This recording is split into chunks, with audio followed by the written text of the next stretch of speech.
১৩ December ভোরে ঢাকার কেরানীগঞ্জে জাবালে নূর টাওয়ারের ভূগর্ভস্থ গুদামে আগুন লাগে।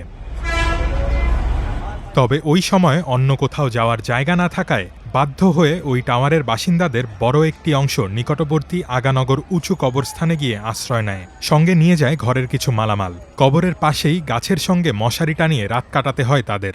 আমাদের মার্কেটে আগুন ধরছে, আমরা রাত থাকার জায়গা নাই, আমরা এখানে আশ্রয় নিয়েছি, সারা রাত এখানে আমরা আছি। কালকে থেকে এখানে বের করে নিয়ে পরে আমরা যে কোনো একটা জায়গায় আশ্রয় খুঁজতে হবে। আমাদের একটা এখন কোনো জায়গায় যাওয়ার কোনো ঠিকানা নেই। আগুন লাগার পর জাবালের নূর টাওয়ারের কেউ কেউ আগানগর ইউনিয়ন স্বাস্থ্যকেন্দ্র, কেরানীগঞ্জ মহিলা ডিগ্রি কলেজ, ইউনিয়ন পরিষদ ভবন ও আগানগর সরকারি প্রাথমিক বিদ্যালয়ে রাত কাটান। আগুনে পোড়া কাপড় ও ঝুটের গন্ধ আশপাশের এলাকায় ছড়িয়ে পড়ে। ক্ষতিগ্রস্তরা জানিয়েছে, ভবনের ভূগর্ভস্থ গুদামে কয়েক লাখ টাকার কাপড় ও মালামাল আছে। সেগুলো উদ্ধারের আশায় পরিবার নিয়ে তারা কবরস্থানে অপেক্ষা করছেন।